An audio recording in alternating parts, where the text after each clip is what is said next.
Bismillahirrahmanirrahim. Assalamualaikum warahmatullahi wabarakatuh. Salam sejahtera untuk kita semua. Kembali lagi dengan saya, serial pembahasan tentang komunikasi organisasi. Pada sesi kali ini, saya ingin mengupas tentang berbagai teori organisasi sebagai bagian penting dari pembahasan tentang komunikasi organisasi. Baik, saya akan langsung share screen saja.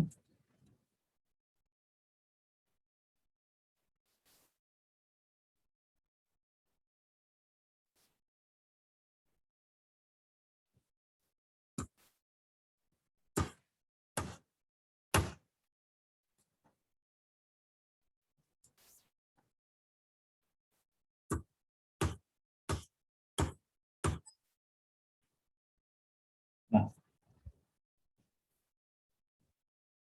organisasi sebagaimana pengertian yang dikemukakan oleh Stephen Robin adalah suatu kesatuan atau entitas sosial yang dikoordinasikan secara sadar dengan batasan yang relatif dapat diidentifikasi, yang bekerja atas dasar yang relatif terus-menerus untuk mencapai tujuan bersama.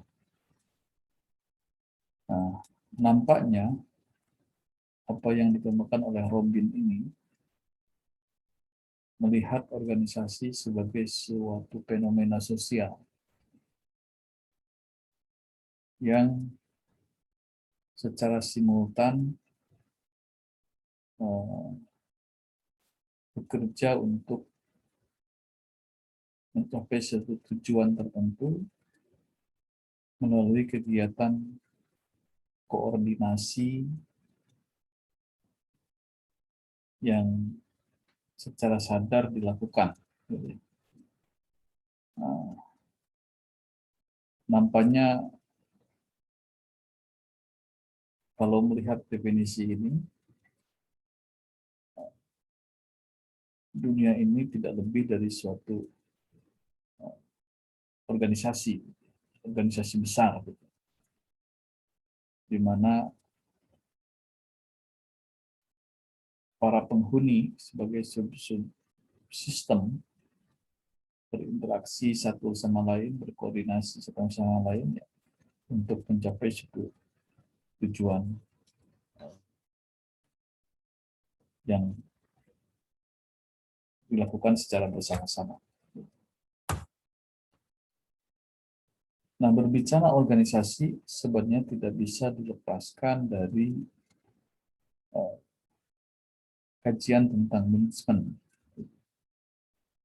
Bahkan istilah organisasi dan manajemen itu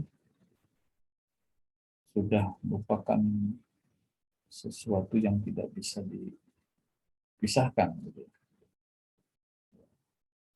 Ibarat dua sisi dalam mata uang. Bisa dibedakan tetapi tidak bisa dipisahkan. Menurut Kunz and Donnell, manajemen adalah usaha memanfaatkan orang lain dalam upaya pencapaian tujuan tertentu. Dalam hal ini adalah organisasi melalui pembagian tugas, tanggung jawab, dan wewenang yang jelas. Sementara Judge Terry mendefinisikan manajemen sebagai proses yang terdiri dari perencanaan, pengorganisasian, penggerakan, pelaksanaan dan pengawasan dengan memanfaatkan baik ilmu maupun seni agar dapat mencapai tujuan organisasi yang telah ditetapkan. Nah, dari kedua definisi ini nampak jelas di mana posisi organisasi, baik dalam pengertian Donnell maupun di dalam pengertiannya Terry. Nah, nampak sekali bahwa di dalam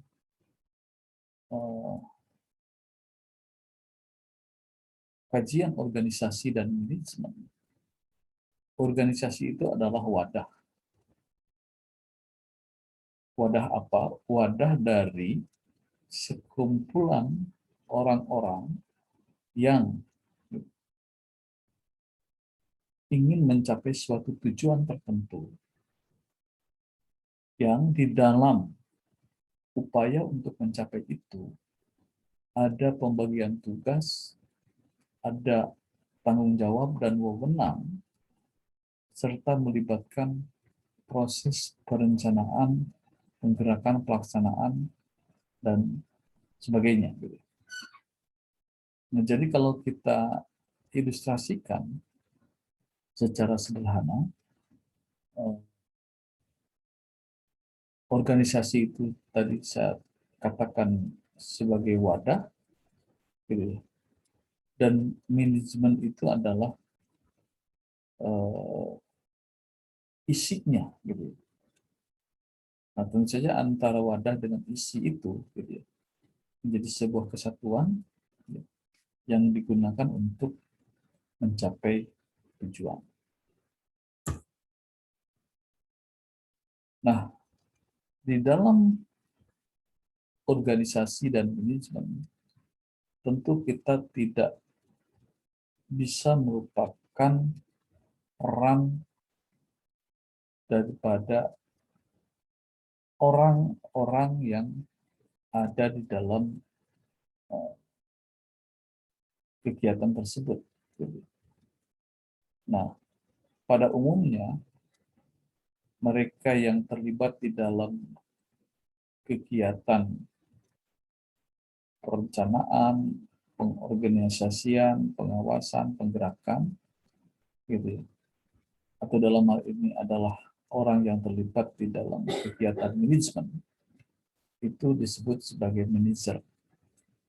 Artinya, orang yang bertanggung jawab untuk mengarahkan usaha yang bertujuan membantu organisasi dalam mencapai sasaran dan tujuannya. Jadi,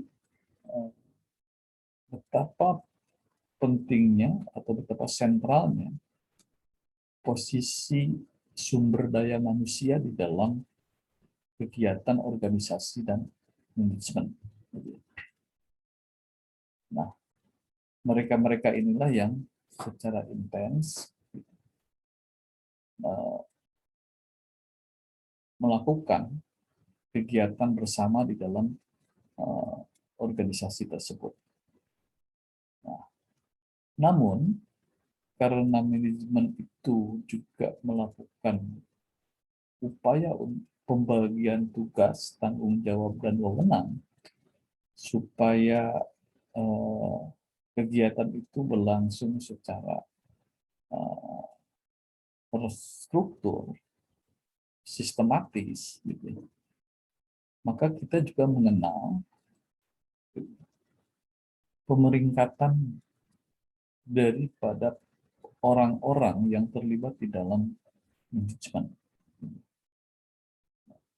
Dalam hal ini adalah kita istilahkan dengan peringkat manajer. Nah, yang pertama adalah lower level management. Ada manajer lini pertama, kemudian manajer middle manager, dan ada top manager. Di tingkat lower, tingkat middle, dan tingkat top. Nah, ini pemeringkatan manajer berdasarkan kepada fungsinya. Nah, tentu saja apa yang harus dimiliki, fungsi apa yang harus dijalankan oleh para manajer ini. Pada tingkat paling rendah, gitu ya, atau pada lini pertama, yang harus dilakukan itu adalah melakukan kegiatan-kegiatan teknikal.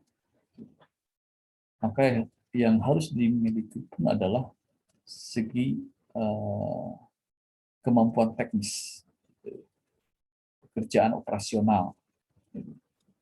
Jadi pada lini pertama itu di level lower paling bawah itu mereka melakukan fungsi operasional, menjalankan fungsi teknis.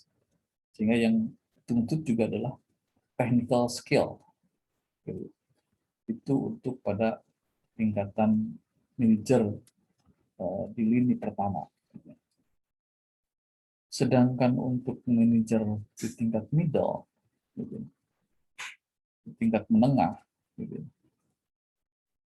taruhlah kalau di pemerintahan itu mungkin pada level kepala bagian, gitu ya. Kalau tadi di lini pertama itu level staff atau kepala seksi, nah, di level manajer itu adalah level kepala bagian, kepala bidang, gitu ya. Nah, sekretaris dinas itu adalah level middle. Nah, apa yang harus dijalankan oleh mereka di tingkat middle ini, yaitu melakukan secara bersama-sama pekerjaan teknikal dan konseptual. Jadi technical skill dan konseptual skill berimbang. Jadi bikin konsep sekaligus juga membuat pelaksanaannya. Nah, kalau tadi di level lini pertama, yang lebih besar itu kan technical skill-nya. Konseptual skill-nya tidak terlalu besar. Memang seorang pekerja teknis juga memerlukan kemampuan konseptual, tapi yang lebih dulu itu adalah kemampuan teknikal.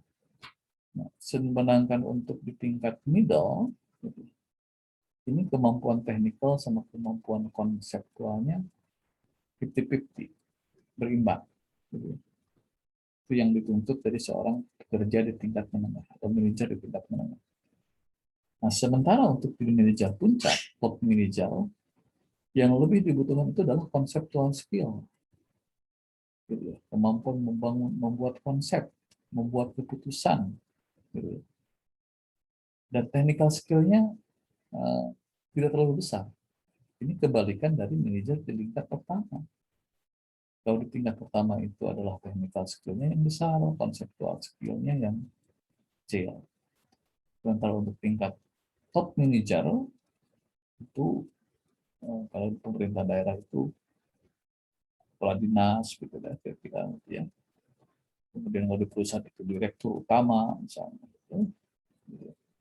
Itu yang dituntut adalah kemampuan konseptual karena dari situlah manajemen mengatur bahwa pada tingkatan top akan mengalir instruksi, keputusan, perintah, jadi yang tentu saja semua keputusan, instruksi dan perintah itu sudah mengandung banyak unsur yang sifatnya berdasarkan analisis kajian, gitu ya. Jadi tidak asal, gitu, tidak asal membuat keputusan, tidak asal membuat perintah, tidak asal membuat instruksi, tapi berdasarkan sebuah rumusan pemikiran yang komprehensif. Nah, sehingga ya seorang pemimpin itu, seorang pemimpin ya bekerjanya kerja mikir, gitu, kerja konsep. Walaupun dari seorang pekerja juga dituntut pengetahuan tentang teknis, technical skill yang tapi lah tidak terlalu besar. Pokoknya ini adalah kebalikan dari manajer tingkat tanam. Nah, pertanyaan yang sering muncul gitu, kepada kita semua adalah mengapa kita perlu mempelajari manajemen. Memang ini sudah menjadi sebuah kebutuhan atau keperluan hidup kita di masa kini. Karena manajemen memberikan kontribusi kepada manusia untuk memenuhi kebutuhan sehari-harinya. Sementara manusia itu membangun masa depannya, dan dengan demikian manajemen selalu berusaha untuk mengembangkan produk dan praktek baru untuk kesejahteraan manusia. Kemudian juga manajemen akan membantu manusia mengingat masa lalunya. Jadi manajemen itu akan memberikan semacam prognosis atau proyeksi gitu ya, terhadap masa depan berdasarkan kondisi hari ini dan cerminan masa lalu. Jadi pengalaman itu menjadi dasar tindakan, kemudian kondisi yang ada hari ini atau existingnya seperti apa, lalu kemudian membuat semacam proyeksi. Untuk itulah maka setiap pengelola organisasi dan manajemen itu perlu memperhatikan hal ini. Jadi betapa pentingnya manajemen di dalam kehidupan manusia. Kita tidak bisa membayangkan bagaimana kehidupan ini diarungi atau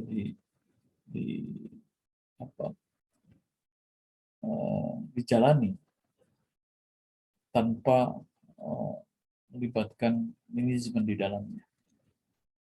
Karena ya tadi manajemen itu melakukan pengelolaan, melakukan pembagian tugas, juga melakukan distribusi kewenangan.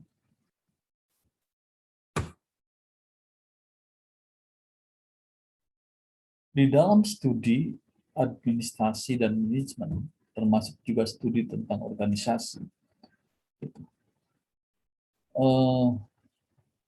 memang manajemen itu mengalami pergeseran paradigma. Apa itu paradigma? Paradigma itu sesederhanakan bisa diartikan sebagai pilihan terhadap konsep atau teori yang dianggap tepat. Gitu. Nah, tentu dalam hal ini, manajemen dari masa ke masa itu memiliki paradigma, memiliki pilihan teori dan konsepnya. Nah, perkembangan paradigma itu dari semula bersifat inward and outward looking. Jadi manajemen itu selalu melihat ke dalam dan juga keluar organisasi di dalam menggerakkan roda kegiatannya. Lalu kemudian bergeser ke produktivitas, gitu ya, dan juga terhadap kualitas. Gitu. Jadi tidak terlalu melihat secara inward atau outward looking, tapi berorientasi kepada produktivitas dan kualitas. Nah, perkembangan berikutnya adalah dari command ke empowerment, dari perintah ke pemberdayaan. Gitu. Jadi sekarang manajemen itu lebih banyak menggerakkan orang-orang di dalamnya itu tidak atas dasar perintah, tapi lebih kepada pemberdayaan. Jadi seorang staf gitu ya, bekerja bukan karena atas perintah, tapi dia karena sense of belonging dia, gitu ya, rasa memiliki dia, kemudian keberdayaan dia, kemampuan dia, gitu. Nah, sehingga dia bekerja atas hal itu. Gitu. Nah, kemudian juga bergeser dari kontrol ke partisipasi. Orang itu kalau terus-menerus diawasi, biasanya tidak nyaman. Gitu. Nah, sehingga dengan demikian seorang manajer maka akan mendorong lebih kepada partisipasi. Jadi tidak lagi dalam bentuk orang bekerja itu orang diawasi, kalau tidak diawasi nggak bekerja. Tapi kalau partisipasi dia akan bergerak sendiri sesuai dengan fungsinya. Kemudian bergeser dari size ke speed, gitu. Dari ukuran ke kecepatan. Gitu. Jadi orang bekerja itu sekarang lebih cepat. Bukan pada soal besar atau kecilnya, tapi kecepatannya. Gitu. Dan berikutnya adalah dari specialization to flexibility. Jadi memang ada pembagian tugas di dalam organisasi dan manajemen, tetapi lebih fleksibel. Karena kenapa harus fleksibel? Karena ini kan sebuah unity, sebuah kesatuan. Jadi organisasi itu kan wadah yang di dalam terdiri dari bagian-bagian yang bekerja secara sistemik.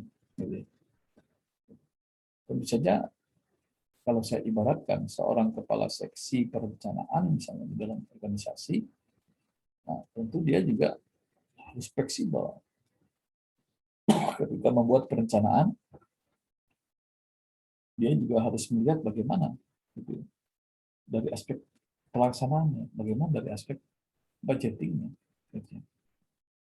Dengan terus-menerus memproduksi perencanaan tanpa memperhatikan itu, akhirnya kemudian rencana tinggal rencana, gitu. Tidak bisa dijalankan. Memang ada spesialisasi, tapi lebih menekankan kepada flexibility. Jadi inilah beberapa pergeseran paradigma di dalam manajemen itu, dari mulai inward looking ke outer looking, tidak lagi melihat ke dalam, tapi juga kita melihat dunia luar apa yang terjadi. Jadi, kalau dalam perusahaan gitu, tidak melulu menekankan kepada produksi, tapi bagaimana juga kualitas, dan kualitas ini nanti akan menjadi pilihan daripada publik. Gitu. Jadi outward looking-nya itu adalah publik gitu, akan melihat kalau itu produk itu pada kualitasnya. Kemudian dari segi penggerakan itu komando perintah itu bergeser ke pemberdayaan, pengawasan bergeser ke partisipasi, besaran bergeser ke kecepatan, dan spesialisasi bergeser ke flexibility. Itulah paradigma new management atau paradigma manajemen baru lah kira-kira. Nah, kalau kita perbandingkan gitu, paradigma tersebut di dalam membangun sebuah organisasi yang sukses. Gitu. Jadi ukuran sukses itu dalam paradigma lama itu size misalnya. Semakin besar satu organisasi, semakin mampu mencapai efisiensi, mengangkat kapital dan menekan supplier and customer. Gitu. Tapi new success factor itu kecepatan dalam merespon customer, meluncurkan produk baru ke pasar, mengubah strategi sesuai dengan tantangan lingkungan. Kemudian role clarity dengan pembagian tugas, kewenangan dalam all success factor, dalam new success factor, gitu ya. Flexibility, gitu ya. Integration dan innovation. Gitu. Ini sekedar perbandingan paradigma kesuksesan di dalam organisasi, dalam paradigma all success factor dan paradigma new success factor, gitu ya. Dalam all success factor, size, low quality, specialization, control itu menjadi dominan, tetapi di dalam new success factor, speed, flexibility, integration, gitu ya, dan inovasi itu menjadi pokok utama di dalam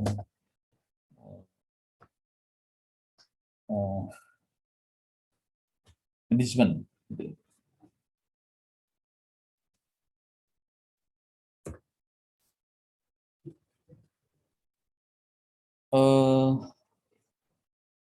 Manajemen juga saat ini berkembang secara scientific, gitu ya, secara ilmiah. Gitu. Manajemen juga menyusun berbagai asumsi, proposisi di dalam upaya untuk terus berkontribusi kepada organisasi dalam rangka memperbaiki tatanannya. Nah, ada beberapa konsep kunci, gitu ya, dalam manajemen saintifik.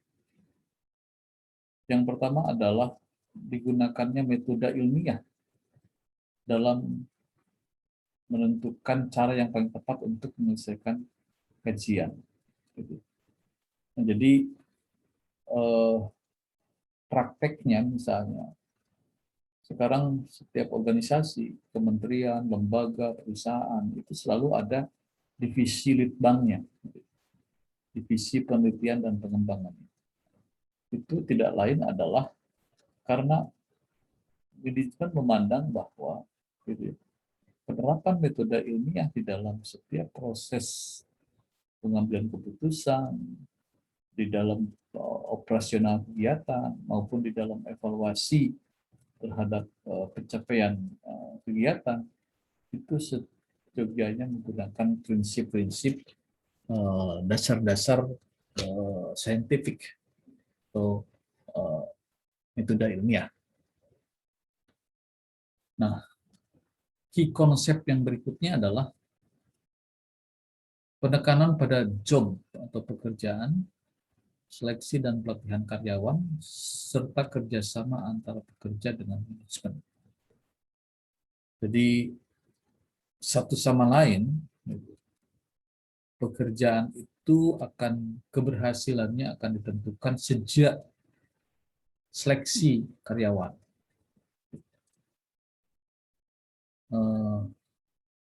Sering misalnya kita mendengar kritik terhadap birokrasi yang cenderung lamban, kemudian berbelit-belit, gitu, tidak produktif, gitu.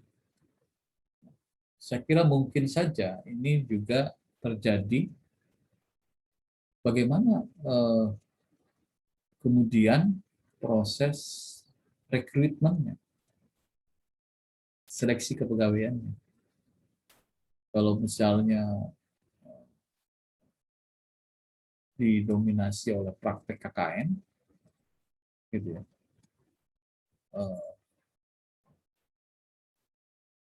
saya kira sangat boleh jadi, gitu ya. Nanti kinerjanya kurang bagus, gitu. Jadi memang suatu rangkaian rekrutmen pegawai itu dari mulai seleksi, kemudian nanti upgrading, pelatihan, gitu. Yang tentu di dalam pelatihan itu nanti akan menekankan bagaimana kerjasama, gitu ya, di dalam sebuah organisasi itu menjadi hal penting untuk mencapai kesuksesan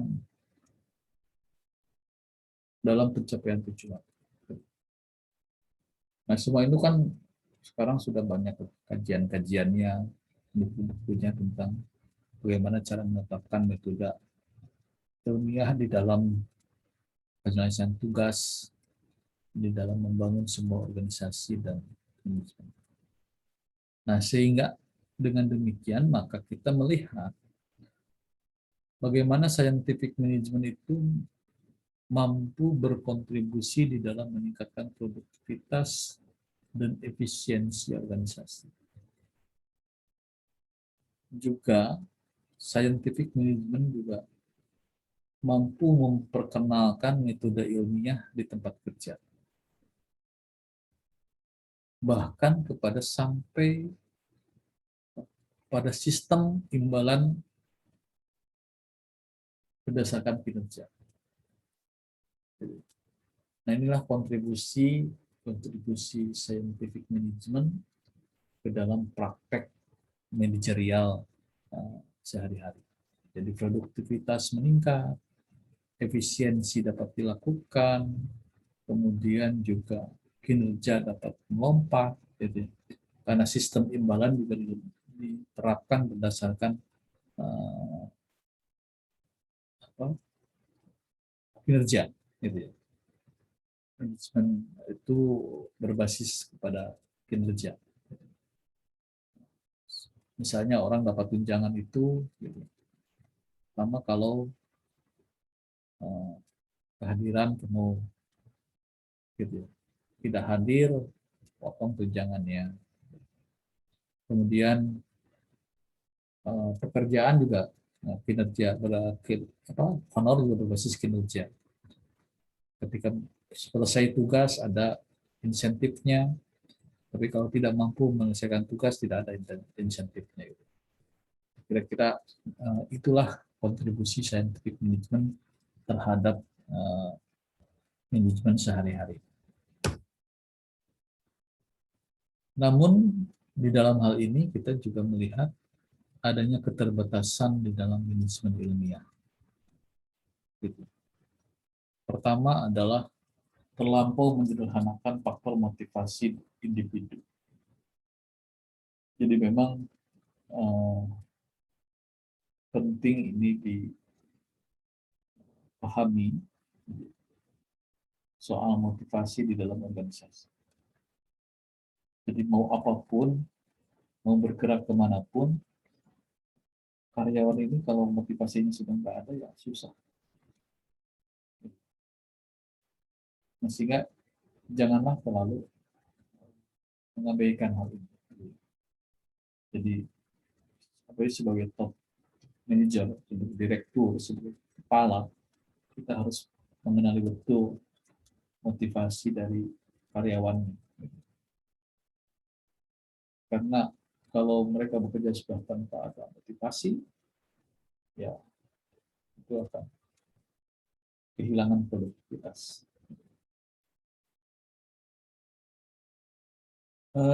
Selanjutnya juga, pekerja terlampau sering dipandang sebagai bagian dari mesin produksi. Nah, ini yang sering dilupakan sih. Kalau misalnya ada pekerja yang kurang produktif misalnya, ya karena sudah terlampau dianggap sebagai mesin, ya sudah. Kalau ada skrup yang macet, jadi diganti, gitu. Kan pola itu sering kali terjadi. Nah, tapi ya jangan lupa bahwa di sini harus dibedakan antara sumber daya manusia SDM dengan sumber daya yang lainnya. Karena SDM itu adalah makhluk hidup yang punya motivasi, yang bisa marah, gitu. Bisa menangis dan lain sebagainya. Ini penting. Nah, kemudian juga manajemen ilmiah ini karena terlampau fokus pada upaya untuk meningkatkan produktivitas, produksi digenjot sedemikian rupa supaya menghasilkan produksi yang banyak. maka ini ada kecenderungan eksploitasi pekerja. Kita misalnya melihat kerja pabrik gitu, seringkali saya tidak habis pikir gitu. Walaupun mereka bekerja di shift gitu ya, karena mengejar produksi 24 jam itu produksi itu harus terus bergerak gitu ya. Di pabrik-pabrik tekstil misalnya itu. Kalau kita lihat di sepanjang jalan yang mau ke Bandung itu dari Rancaikek itu bekerja itu 24 jam walaupun di shift gitu. Nah, ini saya kira tadi harus diingat bahwa bekerja itu adalah memiliki motivasi. Bekerja itu juga adalah tidak bisa kita ibaratkan sebagai mesin yang kalau misalnya gagal, amputasi, salah, ganti gitu, tanpa memperhatikan aspek-aspek yang lain. Nah, hal berikutnya, gitu, keterbatasan dari manajemen ilmiah ini itu sehingga ya kurang memperhatikan aspek senioritas di dalam manajemen. Kan tadi, kalau tidak produktif, walaupun tua, sudah ganti saja yang lebih fresh, orang muda, yang lebih berpendidikan tinggi, dan lain sebagainya. Padahal mungkin dari sisi senioritas mereka itu yang tidak bisa dimiliki, yang belum dimiliki oleh yang lebih junior, itu apa? Pengalaman.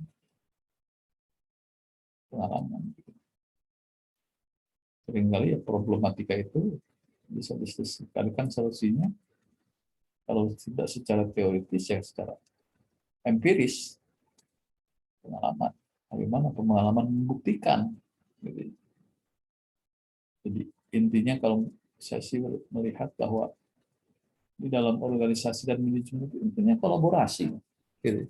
Kesuksesan organisasi dan manajemen itu terletak pada kemampuan untuk membangun kolaborasi, kerjasama. Gitu. Kerjasama dengan siapa ya? Kerjasama di antara karyawan, kerjasama termasuk antara organisasi itu dengan lingkungan. Gitu. Lingkungan di mana organisasi itu berada, baik lingkungan sosial maupun lingkungan alam. Gitu. Eksploitasi yang berlebihan terhadap sumber-sumber daya yang ada itu akan kemudian mencapai titik kulminasi, gitu. Titik jenuh tertentu yang pada akhirnya ya akan terjadi kemacetan. Gitu. Jadi tidak sedikit kira-kira banyak perusahaan yang dulu maju besar gitu, itu kemudian seperti ditelan bumi gitu, satu angin entah kemana. Karena mungkin tadi kurang memperhatikan aspek-aspek yang terlalu ilmiah juga ya tidak bagus gitu ya. Karena tadi ada faktor-faktor yang secara ilmiah ya tetap tidak bisa diinikan, tapi kemudian kita bisa memandangnya sebagai sesuatu yang penting. Termasuk tadi cara pandang kita tentang karyawan misalnya. Ini memang harus hati-hati, terutama terkait dengan sumber daya manusia.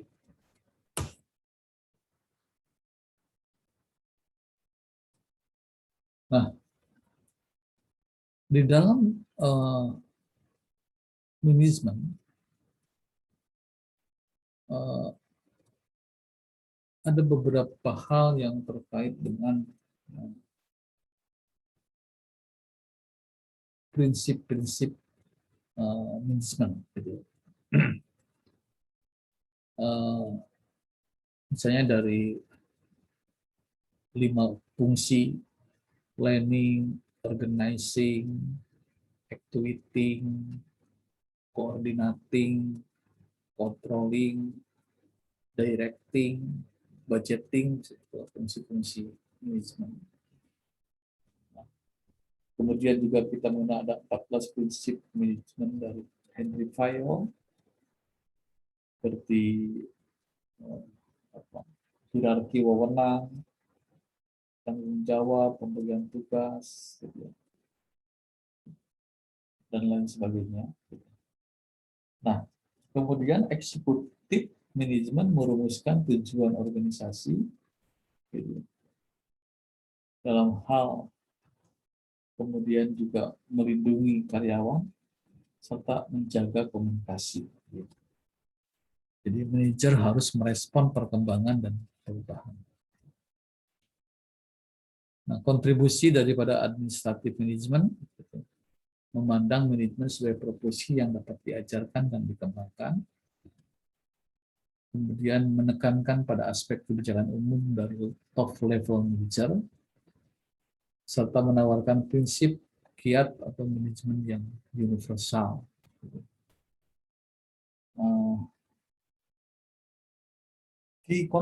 Konsep kunci di dalam manajemen itu dari mulai fungsi, prinsip, itu sebenarnya itu adalah guidance, gitu, pembimbing, mengarahkan, membimbing kita untuk mencapai tujuan.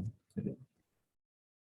Nah, tapi dalam praktek tentu saja ada seni, karena jangan lupa itu manajemen itu adalah art, gitu, science and art, ilmu dan seni, gitu, bukan hanya melulu ilmu, tapi juga ada seninya. Yang dimaksud dengan seni itu adalah ya praktek itu, gitu ya, apa pengalaman itu yang oleh ilmu tidak dijumpai, tapi oleh pengalaman ditemukan, gitu ya, berdasarkan pengalaman. Gitu. Jadi makanya dikatakan sebagai science and art, seni sekaligus juga ilmu, ilmu sekaligus juga seni. Nah tadi yang sekedar mengingatkan lah, gitu ya, fungsi manajemen itu kan tadi planning, organizing, yang dari apa?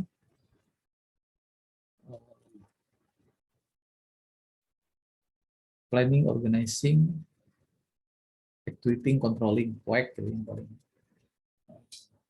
simple. Ada juga planning, organizing, Luther Gulick, planning, organizing, staffing, directing, reporting, dan budgeting, terus di code, gitu ya. Nah, Henry Fayol memperkenalkan 14 prinsip manajemen yang ya, itu sudah pada mafhum oleh kita semua. Ada division of work, pembagian kerja, ada delegation of authority, delegasi kewenangan, disiplin, gitu ya. Unity of command, kesatuan komando, gitu. Unity of direction, gitu, satu arah, gitu ya.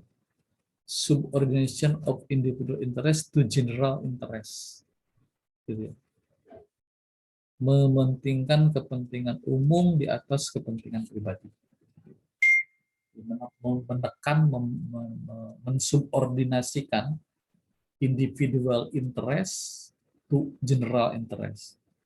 Jadi dalam terjemahan umumnya adalah mementingkan kepentingan umum, mengutamakan kepentingan umum di atas kepentingan pribadi. Kemudian remuneration, sistem pengupahan, itu menjadi bagian penting juga, karena orang bekerja di situ perlu dapat imbalan, membutuhkan imbalan, membutuhkan uang, maka sistem remunerasi juga harus dipikirkan. Kemudian adalah centralization, memang dalam hal pengambilan keputusan itu harus sentral. Jadi jangan semua orang mengambil keputusan, gitu ya. Keputusan itu harus tersentralistis di tangan pimpinan, top manager. Gitu ya. Bisa dibayangkan oleh kita kalau semua orang kemudian mengambil keputusan Dan tentu saja perspektifnya akan berbeda-beda. Scalar chain, gitu. Jadi penjenjangan, ada hierarki, ada tingkatan. Order, keteraturan, equity, gitu ya. Kesamaan, stability and tenure of personal, gitu ya. Stabilitas di dalam pengelolaan personal, inisiatif, dan esprit de corps, kebanggaan corps, sense of belonging. Gitu. Ini adalah peran 14 prinsip manajemen yang harus selalu kita ingat. Gitu ya. Dari Henry Fayol, kembali lagi tadi dari mulai division of work, gitu ya, sampai kepada esprit de corps 14. Gitu. Jadi saya hanya merefresh saja, gitu ya, menyegarkan ingatan kita tentang, karena sejak awal ini pasti sudah dipelajari. Kira ini tadi sudah. Nah, karena nanti kita akan masuk kepada komunikasi organisasi. Jadi artinya bagaimana proses komunikasi berlangsung di dalam organisasi. Nah, namun sebelumnya kita juga perlu memahami tentang human relation.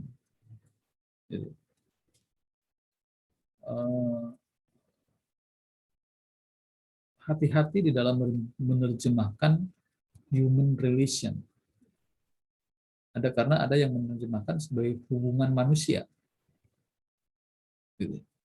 Kalau sekedar hubungan manusia, saya ingin sedikit memberikan ilustrasi contoh. Misalnya ketika Anda naik angkutan kota, angkutan umum betul, berjejal, berdesak-desakan, tapi si kernet masih terus saja memasukkan penumpang. Jadi, karena mungkin dia pandang bahwa setiap kepala itu identik dengan rupiah. Gitu.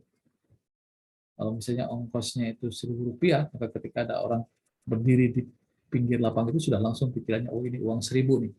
Nah, terus dia masukkan gitu. Nah, dalam hal ini mungkin terjadi hubungan manusia. Ada interaksi antara sopir, kernet, penumpang. Tapi pertanyaannya, adakah human relation? Adakah hubungan kemanusiaan?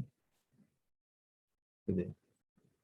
Nah, jadi terjemahan yang tepat untuk human relation itu adalah hubungan kemanusiaan, bukan sekedar hubungan manusia. Karena gitu ya, ada proses sosial dan psikologis yang mempengaruhi kinerja. Nah, tadi saya katakan, gitu. Ketika kita mempelajari, meneliti tentang pekerja pabrik misalnya, gitu, dengan kondisi sosial, rata-rata berasal dari latar belakang sosial yang beragam, dan secara psikologis juga mungkin datang dari tempat-tempat yang jauh, gitu, dan mungkin budaya yang berbeda, ini juga akan mempengaruhi kinerja. Maka pemahaman terhadap lingkungan sosial dan psikologis dari setiap karyawan itu menjadi penting. Nah, untuk itu kemudian Maslow menggaidnya gitu, dengan mengemukakan tentang teori kebutuhannya Maslow. Dari mulai physical need, social need, aktualisasi need, gitu ya. Ada 5 tingkatan daripada kebutuhan Maslow. Harus diperhatikan. Pertama, kebutuhan fisik tentu, gitu, sandang, pangan, papan, gitu ya. Kemudian tidak cukup hanya physical need, gitu ya. Social need, gitu ya. Ya, karena manusia itu adalah makhluk sosial. makhluk yang berkelompok, nggak bisa hidup sendiri. Maka penciptaan lingkungan sosial yang aman, nyaman, gitu ya, itu perlu ikan Mas Lau itu. Sampai kepada aktualisasi diri, dianggap penting. Gitu. Seseorang itu harus dianggap penting di dalam organisasi. Jangan sampai ada ungkapan, kamu itu nggak ada gunanya. Tidak ada kamu juga organisasi ini berjalan. Itu kan ungkapan yang sangat emosional. Padahal kalau kita melihat pada job saja misalnya, masing-masing itu perlu job. Tukang bersih-bersih atau cleaning service, itu juga tidak bisa dipandang remeh. Gitu.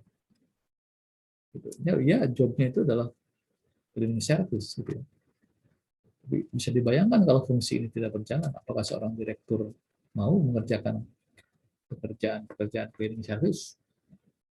Dan bisa dibayangkan misalnya, jangankan ini, meja berdebu saja misalnya bagi orang-orang tertentu yang bisa menemukan alergi, itu membuat pekerja tidak nyaman. Jadi penting lah gitu ya. Seseorang itu dianggap penting di dalam suatu organisasi.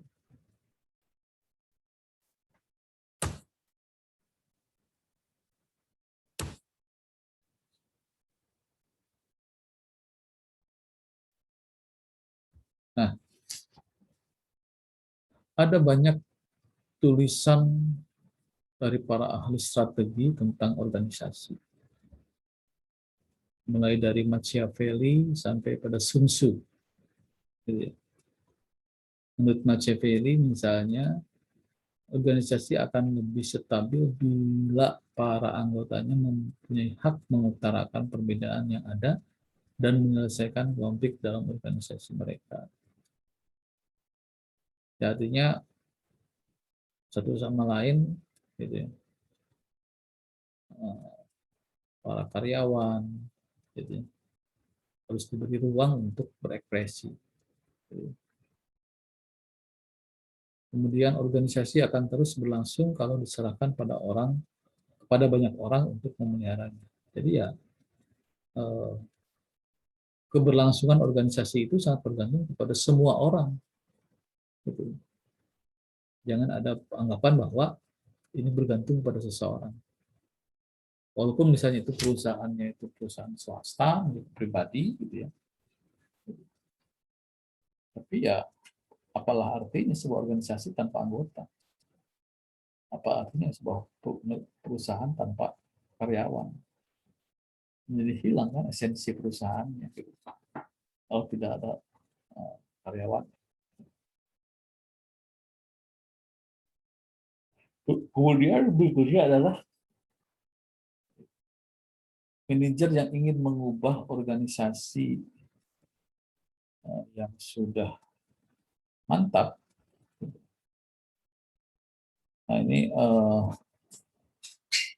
jadi memang organisasi itu dinamik ya, dinamis, menyesuaikan dengan perkembangan.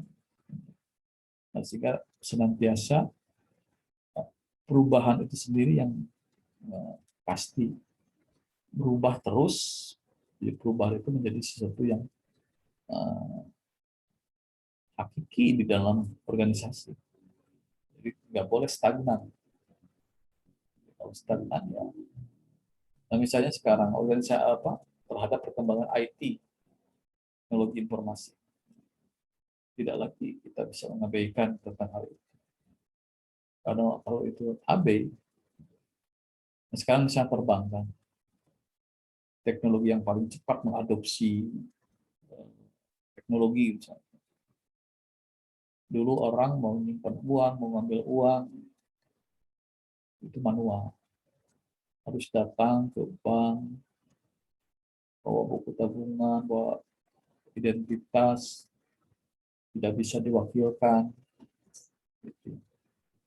Sehingga dari pihak bank sendiri ya memerlukan banyak karyawan, ada bagian teller, bagian security, barangkali sekali. Nah sekarang dengan teknologi informasi, sekarang uang viral itu Ya, seperti sudah tidak ada fungsinya. Orang kemana-mana nggak perlu lagi sekarang bawa-bawa nempeng-nempeng uang. Karena semuanya bisa dikendalikan dalam HP. Gitu. Misalnya, itu adalah lompatan teknologi yang senantiasa harus diikuti menurut konsep itu oleh semua manajer. Kalau organisasi itu ingin tetap survive, gitu ya. Kalau perubahan sosial memang agak lambat lagi, tapi perubahan teknologi informasi itu luar biasa.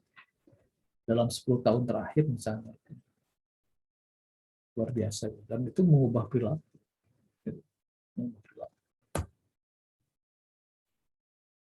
Nah, ada beberapa asaran dari Sun Tzu, filsafat Cina.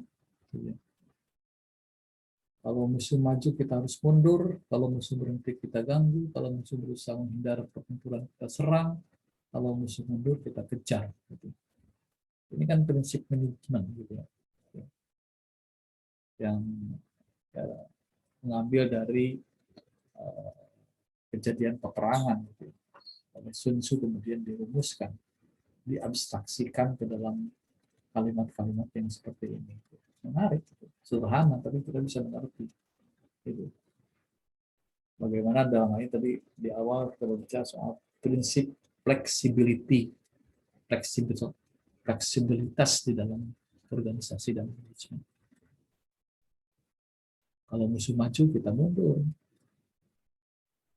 Gitu. Kalau musuh berhenti kita ganggu, kalau musuh berusaha menghindar pertempuran kita serang, kalau musuh mundur kita kejar, kan gitu. Jadi fleksibel gitu. Tergantung manajemen itu melihat keadaan. Intinya begitu. Pesannya itu adalah catatan dari filosofi ini adalah